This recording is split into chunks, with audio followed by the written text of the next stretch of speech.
Hello, hello, hello. Welcome to the Wargame Show. Hey, everybody. Whoa! What the heck is that? We have a Space Goat. new, we have Larry Adams with us, and we have Goat Boy. Goat is our special guest this week, and he is painting space Chaos. goats. No, Chaos. true. I mean, They're space no, wolves. they're not space goats. Those are the secret sons of Reboot when he goes out on weekends and parties. That's Yeah, true. No, it was what was it? It's Lehman Russ who had a good time on a Beastman planet. There you go. There you go. It's in the lore. Reboot It's canon. Like, hey man, there used to be Imperial Beastmen, and I'm bringing them back one That's right. weekend at a time. I mean, I played them for so long, and then they got poopy for the additions, and then now they're back. It's so good, so good. Oh my god, Adam, you have like, is that Starbucks coffee you have? That looks good. He's not answering. He's not answering. How about that Warhammer? All right, so welcome to Wargames Show. Today we're going to start off real quick with news. There is actually some news that came out this morning and yesterday. All kinds of craziness happened.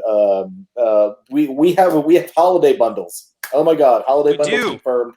Adam, take that away and explain what happened over the last 24 hours, basically. 24, 48 hours. Roughly. Okay, so every Sunday, Games Workshop puts out their coming next week post, right? Yep. That's been a thing for a year and change at this point. In that post, they show off what's coming for the coming up week, right? So what's going to be in pre-order not this week, but next week on the weekend, right? In that post, they started to do a video, right? So they started to do a preview video of the products that you'll see. Now, if you go to the Warhammer community site right now and you pull up that post and you just skim the post real fast, you will notice there is zero mention of the battle boxes.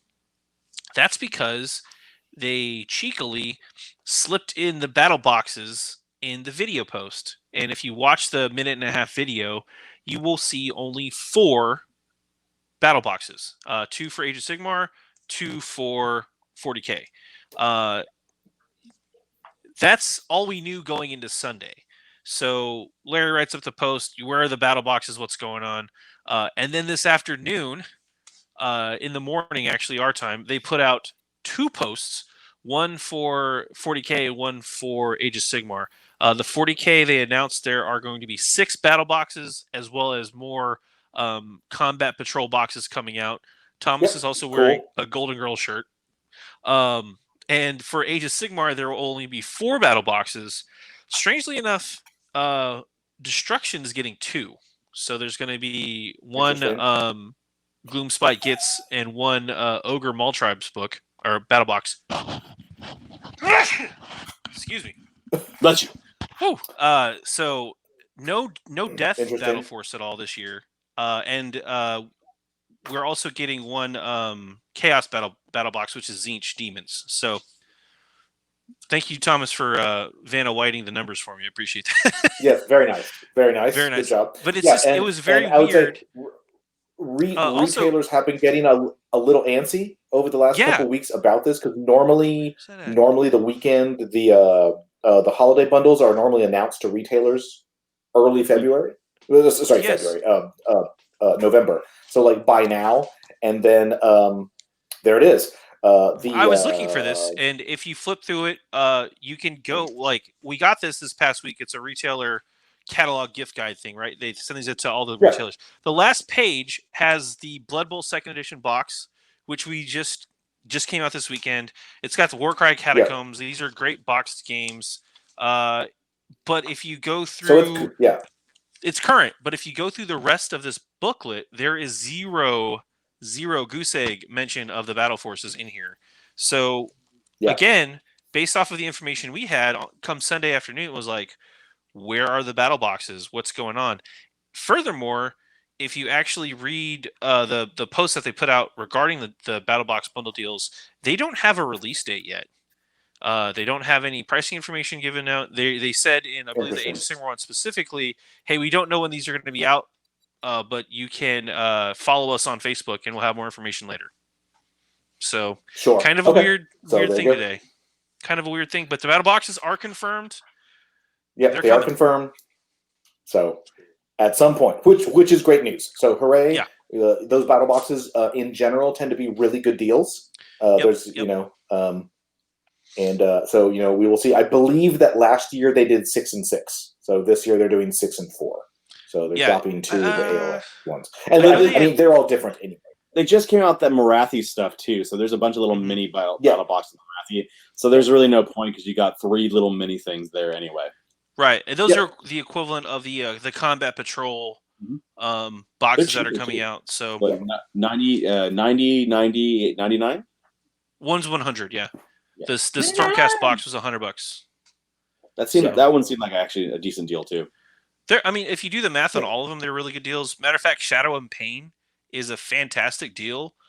You could literally buy that box, take half, like the army half that you want, and throw the rest out, and you'd still be saving money. So wow, yeah, that's impressive. Yeah, I want to call that Shadow Spanking box. The Shadow Spanking. The Shadow Spanking. The Shadow. I like it. Yeah. That's the next major demon. Why does the Keeper of Secrets have a hand that looks like it's slapping? No reason. No reason. Good game. They redesign. I do wonder if they're going to redesign the Keeper of Secrets for Slaanesh, based off of. Well, I don't think they're going to do it anytime soon. But like again, if you've been following the events in Marathi, she's back and Slaanesh is back. So yeah. Anyway, that's the story, the saga of the battle boxes. All right, so we have battle boxes, and they are out. We do have battle boxes. So let's talk. We're diving in. So on the 40K side of things, we're just 40K is cruising along. We are there's a whole bunch of things that are not that have still not been released yet. There's still probably about a dozen kits, like big important ones. Like Thomas, what are you looking forward to? What are the kits that you think players most need? Looking at the codex, and they're like, these are actually solid, and we need to build armies using these that we don't have yet. You would have the troop choices, heavy intercessors and assault intercessors. Both of those kits are missing, so that's pretty big. There's a couple little character stuff that might show up in the heavy intercessor kit because you can use combos to make something in there. Eradicators, you're not able to get Eradicator in the same setup, and that seems to be a very important thing for most of the edition. What else is missing? All the tanks, which I don't think are very good, and the speeder, which is but those I kind of want a gladiator. I'm not gonna lie. Yeah, I know they're cool looking. Yeah, I don't think they're gonna be great competitively, but I think they look cool. So maybe I am waiting for the heavy intercessors, because I think those are going to be. I don't think they're not going to like redo the game, but I think that there's if you had like 6 of them, I think there's a lot of interesting experiments and uses you can do with small numbers of them. Let's hope the box is 10 models, so you get 2 tough troops for 1 box. Is what I'm hoping. I am going to assume that the heavy intercessor box is going to be 5. That is my guess right now, is that it's 5. I would can be really surprised if it's 10. They're in Gravis armor though, right?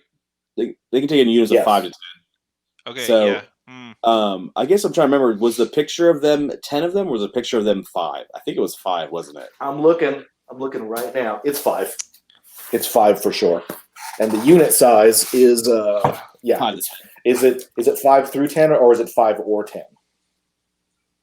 I'm looking. It's got to be 5 through 10. Hey, Reavers, everybody. Reavers.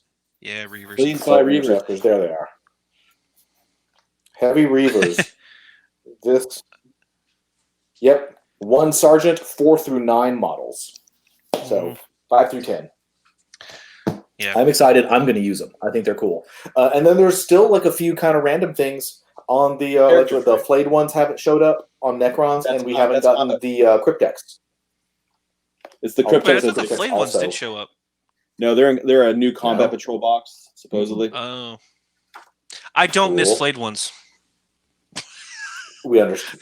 We understand. It's been a running gag, folks. If you don't know, I don't like flayed ones. I think they're dumb as a concept, but that's a whole other topic. I'll rant about that some other time. But yeah, I'm on team not flayed ones. So, I'm actually looking forward to the Gladiator. I want to run the dual Eradicator cannon one just because it's a throwback to the Ball Predator. I think. So would go well with my Blood Angels. Thematically. You want to take two of them? Tabletop wise. You want two of them so you can have two balls on the table? You know, Thomas. Yes. You know how I roll. Mm-hmm. Yes. 100%. It's bail. So we got those going on.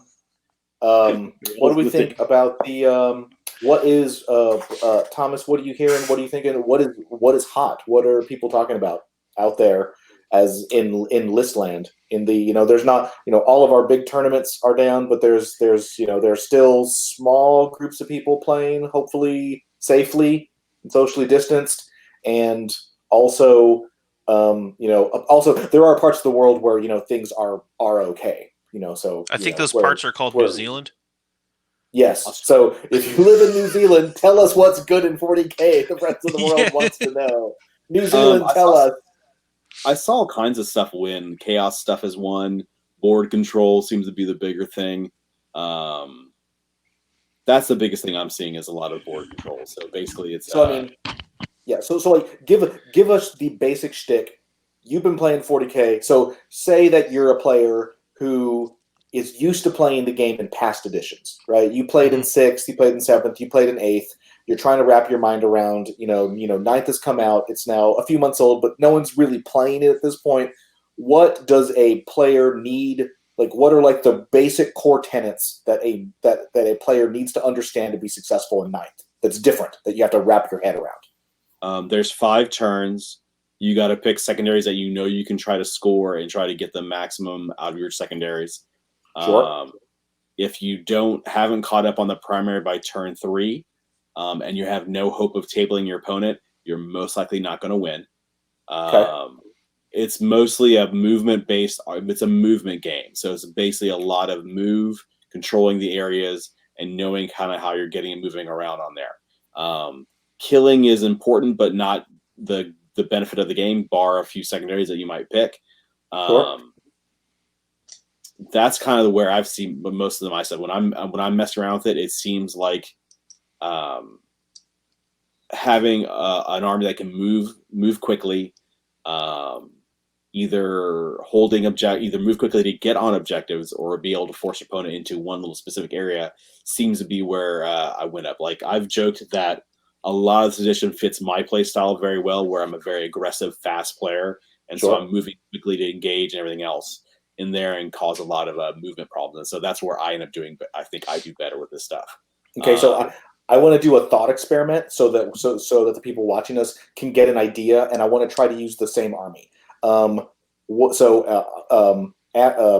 Thomas, you're pretty familiar, obviously, with Chaos. What other armies are you really familiar with? And I'm going to try. We need to find some army that both you and Adam both. I've been playing. I have Marines. I also have some Custos. I play Knights as well. So those are the kind of things I play most of the time. And then I have a Spatial Army that I'm messing with. And then Adam knows Tyranids, and Blood Angels. I got Chaos and Blood Angels too. Yeah. All right, so like we got Marines. So let's everybody's got Marines.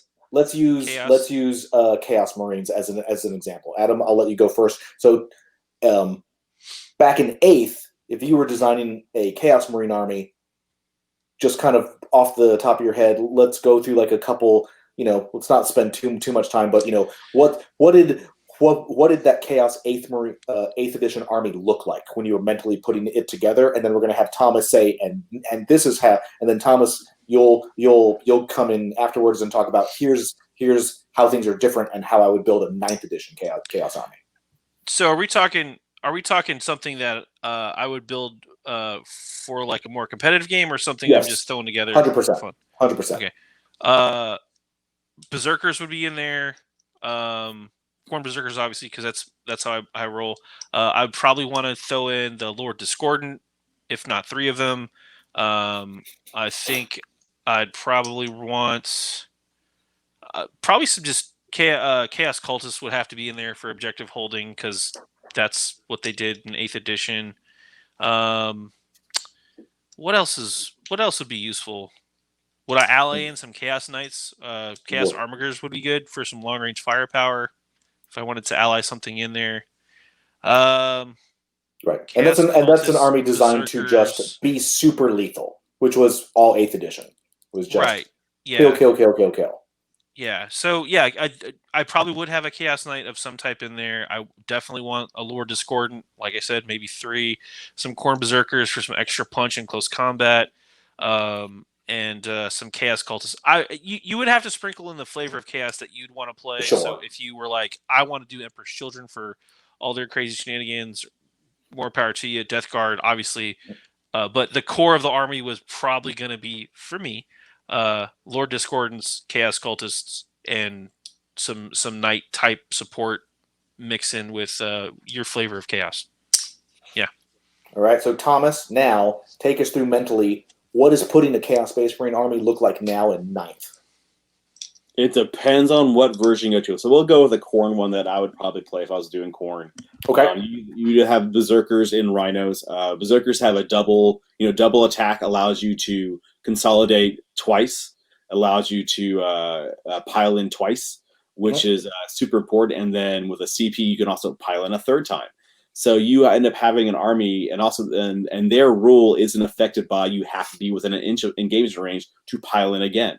So now you can start piling in multiple times. Now you are screwed by the ability not to multi-charge, but that's one of the other things on there. I'd probably either have Rhinos or Termite Drills from Forge World. You utilize those to move up. Oh yeah, they're T8. They move pretty fast, and they're hard to get rid of, being toughness 8. Or you can come up from the ground. Zerkers go as troops, so World Eaters is not the end of the world. They do have some good stuff. You can do some fast movement stuff. You might even look at Raptors. A 20-man squad of Raptors gets a free 9-inch move before they go, and now they're in the middle of the table, and then they can move 12 inches again and be able to charge. You can have an advance and charge, jump pack, Chaos Lord as well. They can also move super fast. You probably wouldn't run Discordance in that army because Discordance aura is very beneficial to certain things, and it's not necessarily needed in that type of thing. You can use them as a kind of a close combat beat stick, but you can just do as well with just Berserkers or anything else there. Cultists, you probably don't need them because you can run a Rhino, sit down an objective, and it's kind of tough to get rid of. You can just run Berserkers to basically engage in top there. Most of the objectives are in the middle of the table, so you're not looking at stuff that's in your backfield. You're looking at mid-range, mid-table stuff, so anything fast to get up into it. If they get all the updated wound stuff, Bikers might actually make a comeback because their Chainsword's AP -1 or their Chain Axe and everything else in there, so they can get really fast and get up there moving 14 inches, and with other move in advanced trackage, you can do some fun stuff.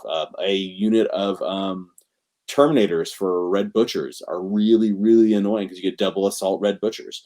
So in Terminators, right, they're 3 wounds apiece, and they're like, I come down, they have an 8-inch charge rerollable, and they're like, I'm in your stuff.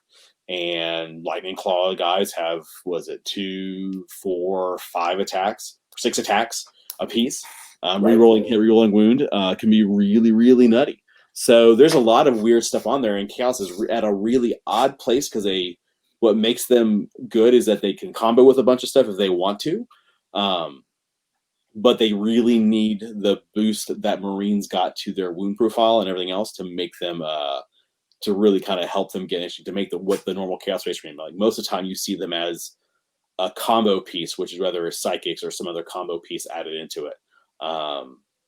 So that's the kind of stuff we see from a normal Chaos Army. I would look at it as, I'm a big fan of Rhinos. I'm a big fan of the drill is expensive. The Rhino's cheap as crap.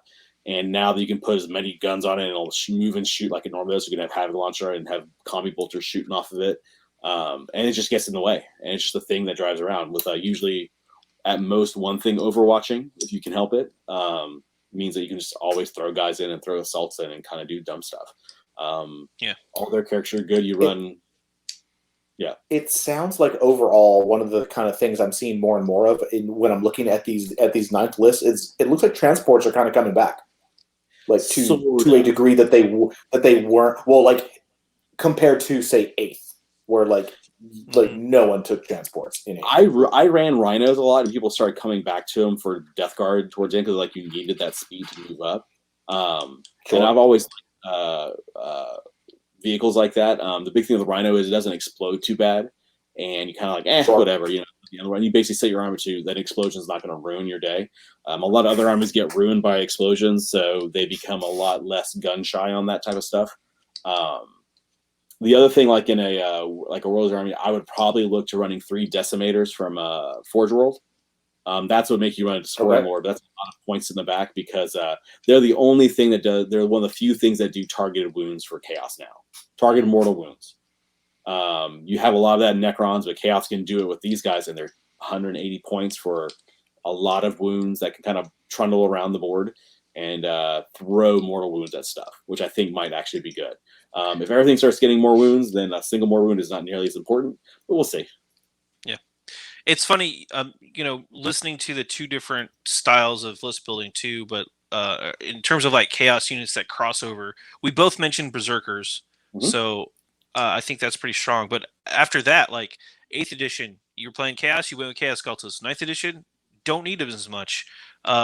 Transports, I didn't mention any transports. You mentioned rhinos. Again, 8th edition, didn't really need them that much. 9th edition seems like a better call. I mentioned knights and bringing in some heavy support from that angle, and you're like, nah, we don't even need to do that. You can stay within Chaos Space Marines, basically. You may stretch into Forge World, but again, you don't need the Armigers. You don't need an Imperial Knight or Chaos Knight or Renegade or anything like that. As a matter of fact, you probably don't want to go that route for the CP spend. So it's not that you're not going to be throwing everything out.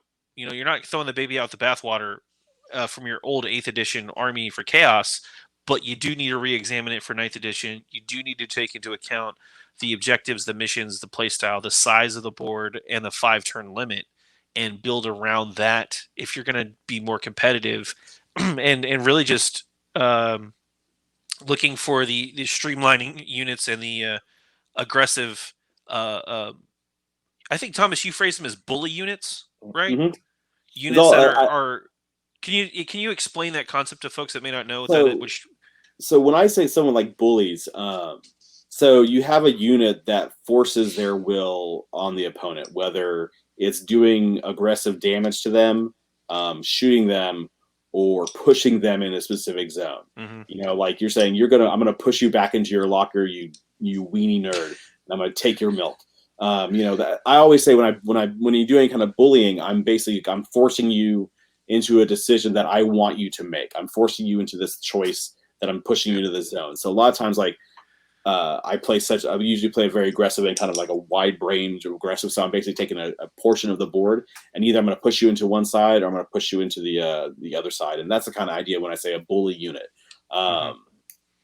It's like I said, the castle game. The game is you have to push stuff in there, and if you're not hitting them pushing towards the center, you're just not going to catch up. Right. Yeah. Sure. That's something that I play more these days. I've been playing more Age of Sigmar than 40K just because of lockdown stuff. But in Age of Sigmar, it's very much about that. It's very much about the board control, taking the objectives, holding the objectives, either aggressively being able to take the objectives or aggressively being able to defend the objectives you're holding. So, those concepts at a very, very high level, they go, either game kind of works with those concepts. You really do have to play the objectives and keep those in mind. It reminds me a lot of the old Parks and Rec episode with the Cones of Dunshire. Mm-hmm. I don't know if you guys know what I'm talking about, but like I do know what you're talking about. Yeah, you gotta keep. You lost the essence of the game. You took your eye off the essence of the game, which is the objective markers. So, that's the trick. I think for 9th edition is to not forget about the objectives. So what are you liking so far, Thomas? What do you guys, what are people out there in internet land talking about as far as the actual factions? Factions that have been moving up, factions that were, and I'm actually probably more interested in factions that basically have gone up, like factions that people weren't paying attention to or thought were kind of middling or weak, that now actually are viable in 9th.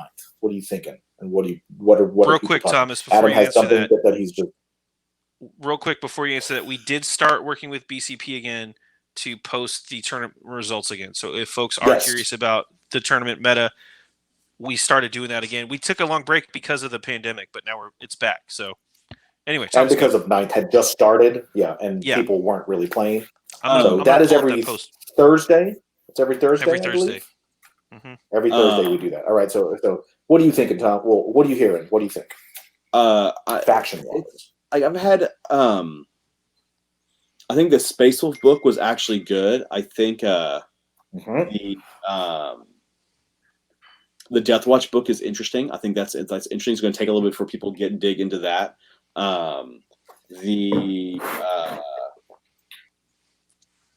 Let's see. I think Marines are okay. Like they went in the direction they kind of went to. I've seen a lot of mono Slanesh lists do well, which is really interesting. That's one that you didn't see before. Where something's like 3 keepers, a bunch of fiends, and a bunch of demonettes, and it's just again a there's not a whole lot of shooting. That's an interesting. That actually was the last week's. That's rough. That was the last week's big tournament winner was a Slanesh list, mono Slanesh. Yeah, I've talked about it before, and it's just a fast arm. I was like, there's something there because you can do a ton of demonettes. And they can whatever they hit, they have a chance to kill. And fiends are fast. And you can lock opponents. Keepers are scary. Yeah, they can't leave combat. Your objective is secure, and you just hold and go. I need to see TJ's list that won. He won with a chaos list, and I'm sure it's some kind of Magnus heavy war control thing, utilizing plague burst crawlers and some other stuff. Okay. I mean, right now chaos is really waiting to see what Death Guard change into, and what Death Guard happens. So whatever comes out with that, you'll see that infiltrate into the other things on there. So seeing the design aspects, and maybe see the design aspects in the other legions.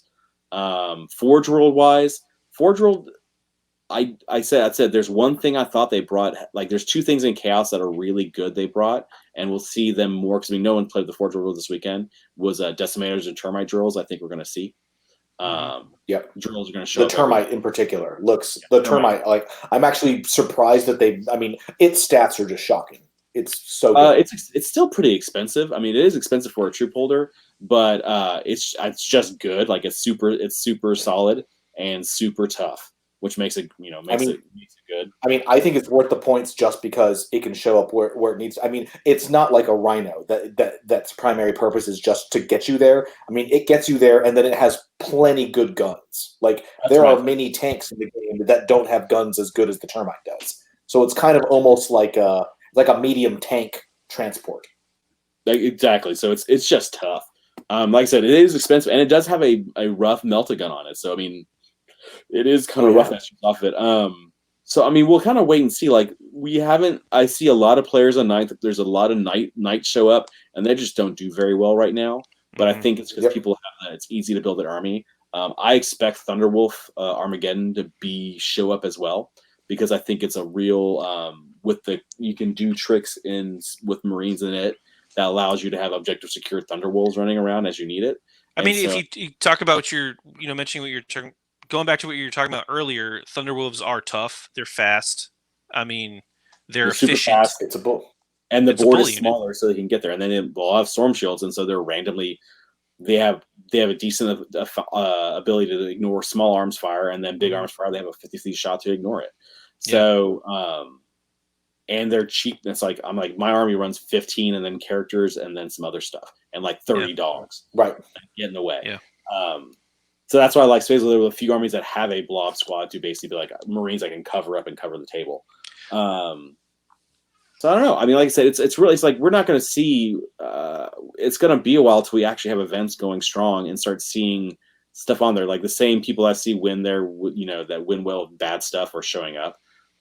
So we're kind of, it's like we have to kind of wait. It kind of sucks. Like I said, we're all in this weird boat. The big thing I've had is that a lot of people are kind of they're kind of annoyed with the missions because they feel it's very samey, and the game resolves around going to the middle and slap fighting, which is a lot of AOS on there too. But AOS had things dying everywhere, and movement was such a thing. So I think eventually what we're going to have the game will go into is that it's going to be balanced style armies that can produce a very effective damage output as needed, but have a lot of movement. And that's what I expect to see most of their armies.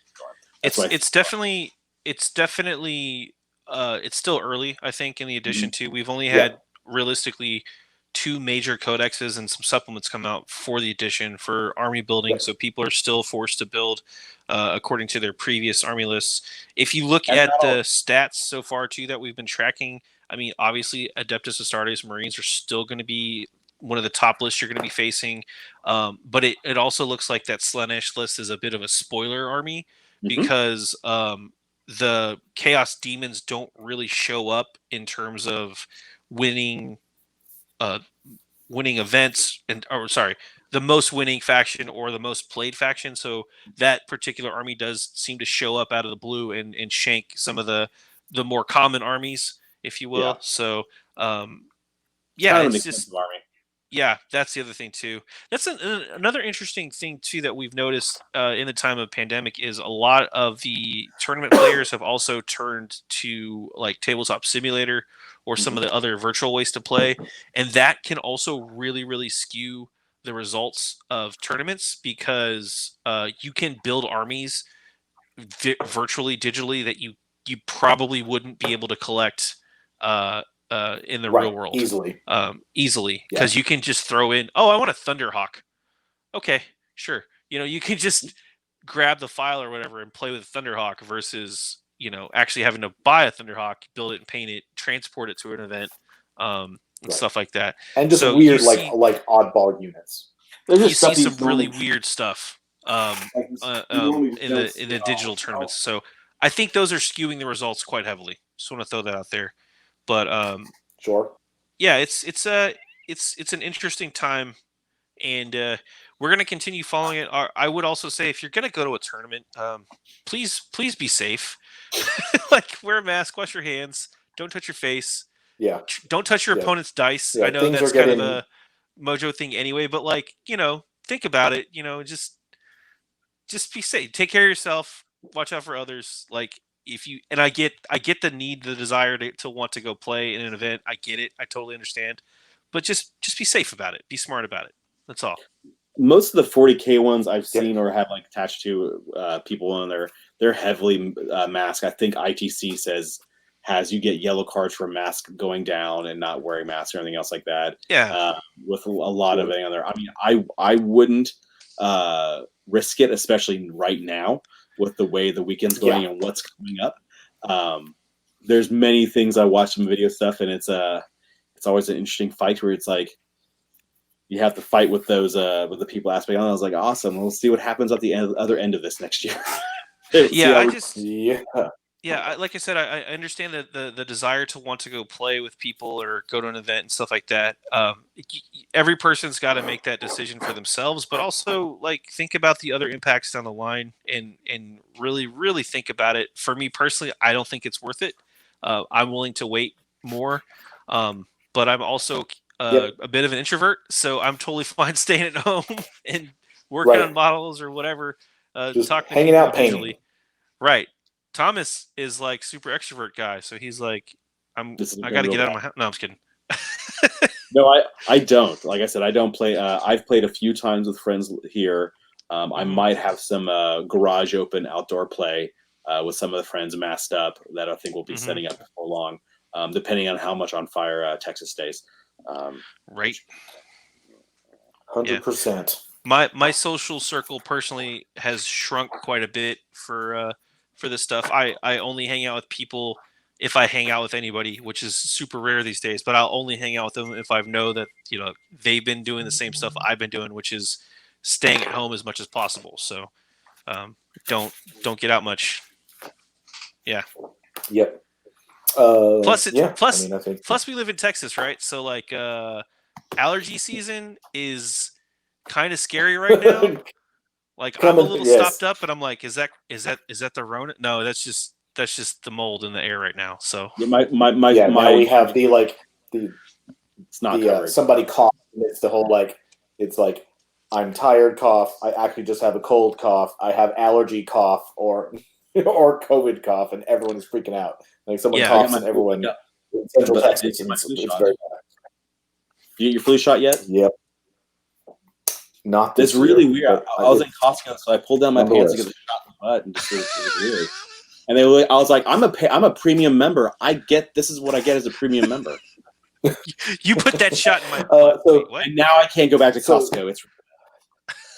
I'm sorry. So, Thomas, what do you think about Custodes? I want to have two last topics, and then we will end the show. One, Custodes, because Custodes were, they've had a strange arc in the game. They came out 3 years ago, 2 years ago, 3 years ago, and they were super crazy excited. Everyone was super excited, and people were running big crazy lists, and they were winning as just wreck and shop. And then they rule of freedom, and then they just kind of went away. And now Henry Cavill got him. And people are like, that's right. Henry Cavill, right? The Witcher, he was painting Custodes, and people like lost their minds. Yeah, Superman / The Witcher is painting Custodes because of course that's the army he's going to pick. And then Ninth came out, and people are kind of excited about it. They were excited because they're all objective secured. They're fast. They have a lot of things on there. But again, I think as terrain shows up more, you have more obscuring in the middle. You have more stuff on there. They can do okay, but they fall under the problem of failing a 4-up is really rough every time. So, and since weapons are doing more damage, you're like, whoop, whoop, whoop, and you start getting hurt more. But I think the Forge update actually has some good stuff. I think that they did not get hurt as bad as others. They lost a lot of the -2 to charge stuff, but that's okay. Sure.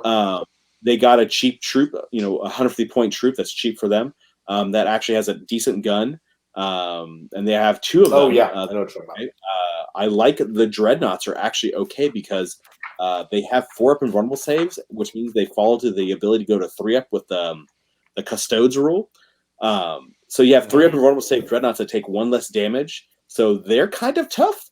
I kind of like, and they're not like the shield guy is not that expensive, so that's kind of neat. No. He's like 180 points. So it's like, I think it's all like I think the bikes are okay, the dreadnoughts are okay. So I mean, overall, I'm not going to take any of the vehicles because that's a lot of points to invest something. You'll see the dropship. There's always a guy who plays a dropship or two, or dropship. There's always one. And it's scary for a couple turns, and then he runs into someone that can just beat the crap out of it, and it just goes away. Sure. And it's usually not painted very well. There's one out there that I've painted that I think is good, but there's other ones that are never painted the best. Yeah, to me, looking at the Custodes Forge-rolled units, I think the thing that like really makes the army really interesting, because there's a lot of units in there, but it's those 2 troop units.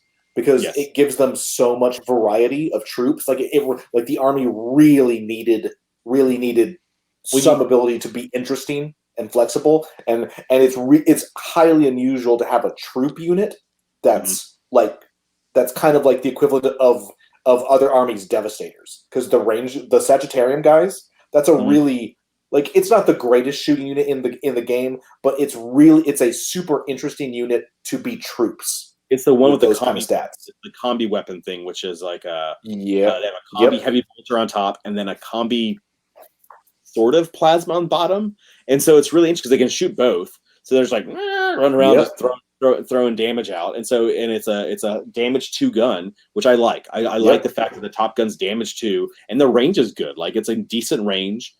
They're tough, so you can choose. Yeah, so just for those guys who don't know, the Sagittarium Guard have a ranged weapon, and it has 2 modes of fire, and each turn you pick. So number 1 is 36-inch range, assault 3, strength 5, AP -1, 2 damage. Being fired by guys with Custodes stats, right? So they're not missing. Or 15-inch range, assault 1, strength 5, -3 AP, 3 damage. And I'll let Thomas go back and take that away. So yeah, like I said, I like the gun. Like, it does interesting stuff. You can have him back farther away. You can go up close and then put a lot of damage on them. Again, they're hitting on 2s, so they're decent. And I like the little random heavy bolter gun. I think it's pretty good. So I like that one. The other guy with the Melta Spear is okay. The range is not that good, but they're okay too, because you can take them in 3. You can take them in a small size. So it's like, it's an interesting unit, because it's basically it's the forge. It's the regular plastic body with a forge rolled gun arm and a helmet. And I made mine out of other stuff using other other people's guns to make cool looking guns. Of course, there's lots of them out there. There's lots of choices out there. The Terminators are actually pretty good too. That's like a 75 for 3 or 75 points a piece, and they can have a unit of 3, and they're pretty rough too. They can do some damage. They can do some other. So, like I said, the Forge World update really adds a lot of neat stuff to the army. And you go, cool, you did all this Forge World stuff for its custodes. Where's the admech? Oh wait, you just say those are just 30K only. Never mind. Oh my god! Right. I have a friend who's very hurt from those. I agree. I don't understand why. I think that's the only faction in the game that's like that now, right? Like, I don't think there's another faction that just has a whole big range of models that are just like, nope, these are 30K only. Yeah, like, I think it's the only one too. I mean, you can count Marines with all the 30K Marine stuff, but for the most part, there's nothing that matches up. And the vehicles are good. That's the thing. They're vehicles that, like, it's not like weird oddball stuff like the 30K stuff is, where it's like these are tactical Marines and their bolters are like one better. Like, these are whole new units, and they're units people who play the army want. Like, they're like, I want that. That's exactly what my army needs. Just please give me rules for it. It just doesn't make a whole lot of sense to me. So, but I think speaking of other Forge World stuff, I talk about one later this week. The only thing for Death Guard. Yeah. I think it's good. Okay. The final topic, and then we will head on out. What are we guys thinking? What are we hearing? And what are you thinking about? We saw. It's clear that Death Guard is inching up on us ever so slightly. We got to see some Death Guard terrain this last week, and that is a really interesting piece. What are you all thinking about that? Looks like a glass pipe. It does look like a Nurgle bong. If Nurgle made a bong, it's a water pipe. It would look like. It's a smoking pipe. Medicinal marijuana. Medicinal tobacco. Yeah. I would say that it's interesting too, because Nurgle has had terrain in the past. They had the feculent Gnarl Maul, and that affected anything with the Nurgle mark, right? I'm going to give you bonus points for saying that name correctly. Thank you. 100%. Yeah, thank you very much. The interesting part, it's one of the few words I can say correctly that's spelled all funky. But no, the Gnarl Maul came out, that affected Nurgle marked units. This piece of terrain, from the rules we've seen, specifically affects Death Guard units. So it's one of the strange, it doesn't affect Chaos Demons, is what I'm going with this. So I don't know if that's got to be intentional, right? That's got to be what Games Workshop's going for. They want this to be specifically a Death Guard boosting thing, not just a Nurgle in general boosting thing. But I think so. The problem with the Narmal is that I thought it causes issues when you try to take it in a Death Guard army, because I don't know if the detachment allows it to be 0 cost. But with this one now, it's something that's specifically Death Guard, so it makes it where you say I'm all Death Guard or whatever else you want. I think it causes other. My biggest thing is that it says it blows up, which I don't like things blowing up. Yeah, that's the other thing too. The rules they tease allude to the fact that it can blow up, which means it's going to have some type of a profile, which means, again, players will be able to interact with it, shooting it, charging it, as an example, to get some extra movement. I'm curious if, as a piece of terrain, if it's going to have an attack profile or some type, because we do know that it's going to have an aura, right? Yeah, it's going to be just like the how the Chaos angry booty hole is. Oh, the Noctilith crown. The crown, the Noctilith crown, where it's going to have, it has a wound profile. You can shoot it and kill it if you want to. Right. But what's interesting about the terrain pieces that have wound profiles is that because they have a wound profile, they become legal targets, which means you can charge them to get the extra distance, which means deploying them gets a little funky, right? Like, you have to keep that in mind. Like, oh, I can't just throw this in the middle of the table because I'm basically giving my opponent something to charge at to get extra distance. And as we mentioned earlier in the show, this edition is all about that extra movement, or all about movement and positioning, and that's a big resource to give up, to give over to your opponent. So something to think about. Yeah, and it also doesn't look super big, so I don't know how big it's going to be. So. It's got that weird little pipe too. So it's got the main furnace thing, and then it's got the little side piece that goes with it. Is that a stink hole? Maybe to shout out some stank hole. Yeah, and then it has it reminds me of all the weird, crazy pipes that are on the back of the Orc Stampa. Looks like that. Yeah. I mean, we'll see. You just took that off. I mean, we got what this weekend's going to be Decadence and Decay. Mm-hmm. So so it's going to be Slaanesh and Nurgle stuff. And Nurgle, yeah. And Nurgle. They're going to have the Slaanesh backs, baby. He's coming. Oh, she's back. Yeah, he's here. Well, we now know because we've seen this a whole bunch. So because we last year there was another Chaos box set that was like alliteration. There's 2 Chaos powers, but the words have to be the same.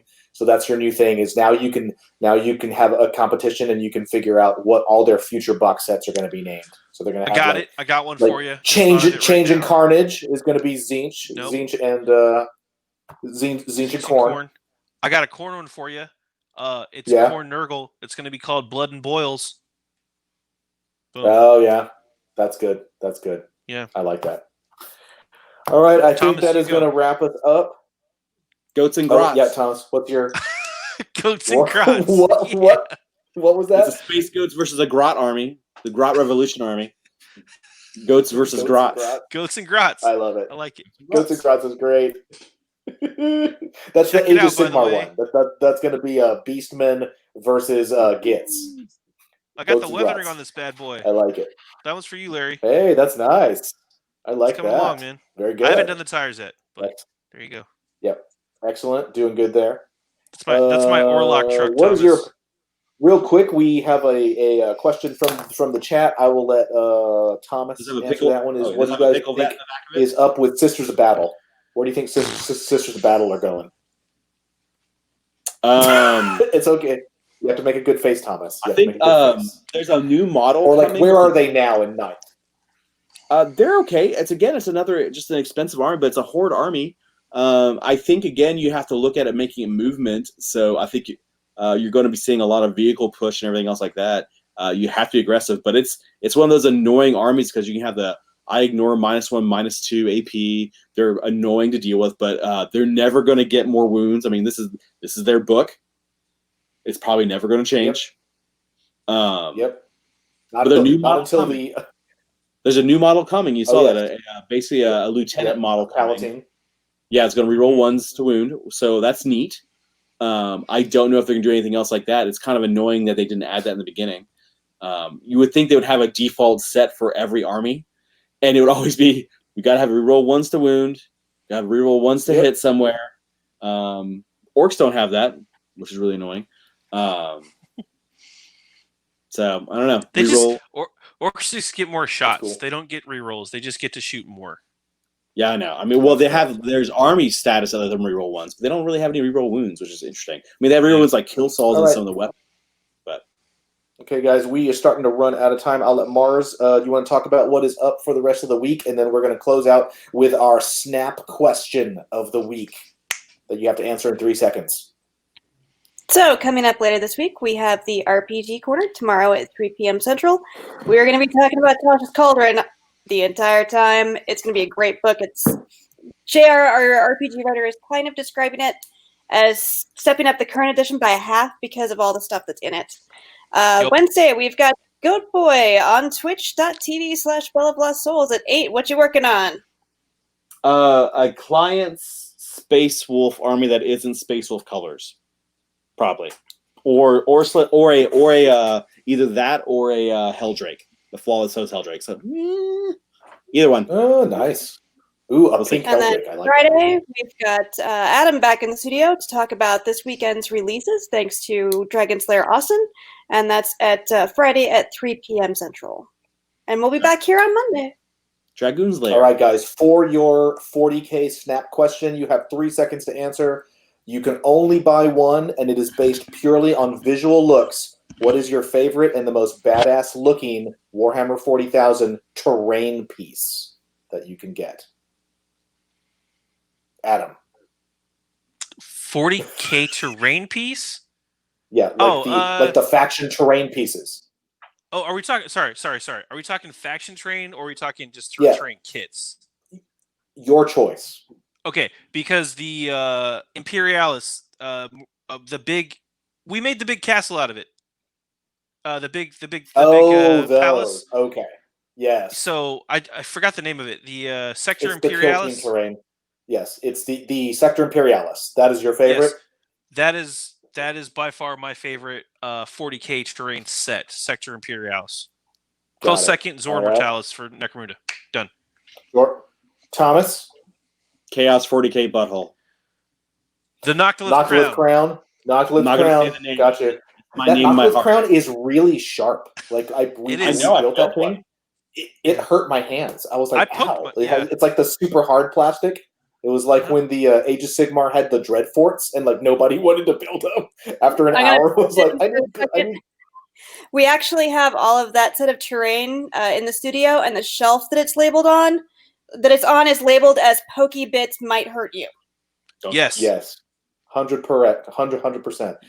I'm going to be an oddball and say my favorite piece is I love the Eldar Warp Gate because it's super beautiful and it's just terrible. And its rules are not in any way good. It just came and went. Everyone forgot about it, but I love it.